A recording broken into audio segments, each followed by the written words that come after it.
1470મો શબ્દ ભેટ. ભેટને અંગ્રેજીમાં કહેવાય પ્રેઝન્ટ, જેનો સ્પેલિંગ થાય છે PRESENT, પ્રેઝન્ટ મતલબ કે ભેટ. 1471મો શબ્દ મજા. મજાને અંગ્રેજીમાં કહેવાય એન્જોયમેન્ટ, જેનો સ્પેલિંગ થાય છે ENJOYMENT, એન્જોયમેન્ટ મતલબ કે મજા. 1472મો શબ્દ મનોરંજન. મનોરંજનને અંગ્રેજીમાં કહેવાય એન્ટરટેઇનમેન્ટ, જેનો સ્પેલિંગ થાય છે ENTERTAINMENT, એન્ટરટેઇનમેન્ટ મતલબ કે મનોરંજન. 1473મો શબ્દ મસ્જિદ. મસ્જિદને અંગ્રેજીમાં મોસ્ક કહેવાય, જેનો સ્પેલિંગ થાય છે MUSQUE, મોસ્ક મતલબ કે મસ્જિદ. 1474મો શબ્દ મંડળ. મંડળને અંગ્રેજીમાં ગ્રુપ કહેવાય, જેનો સ્પેલિંગ થાય છે GROUP, ગ્રુપ મતલબ કે મંડળ. 1475મો શબ્દ માણવું.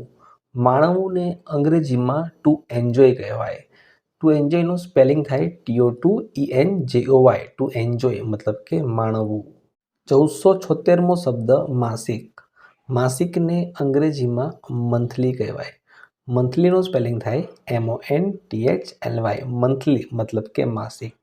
1477મો શબ્દ મિજબાની. મિજબાનીને અંગ્રેજીમાં પાર્ટી કહેવાય, જેનો સ્પેલિંગ થાય છે PARTY, પાર્ટી મતલબ કે મિજબાની. 1478મો શબ્દ મુલતવી રાખવું. મુલતવી રાખવુંને અંગ્રેજીમાં ટુ પોસ્ટપોન કહેવાય, જેનો સ્પેલિંગ થાય TOTOPOSTPONE, પોસ્ટપોન, ટુ પોસ્ટપોન મતલબ કે મુલતવી રાખવું. 1479મો શબ્દ મૂર્તિ. મૂર્તિને અંગ્રેજીમાં આઇડલ કહેવાય, જેનો સ્પેલિંગ થાય છે IDEOL, આઇડલ મતલબ કે મૂર્તિ. 1480મો શબ્દ મેળો. મેળોને અંગ્રેજીમાં ફેર કહેવાય, જેનો સ્પેલિંગ થાય છે FAIR, ફેર મતલબ કે મેળો.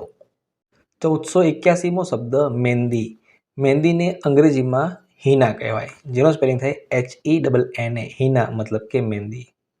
1482મો શબ્દ મોજ. મોજને અંગ્રેજીમાં એન્જોયમેન્ટ કહેવાય, જેનો સ્પેલિંગ થાય ENJOYMENT, એન્જોયમેન્ટ મતલબ કે મોજ.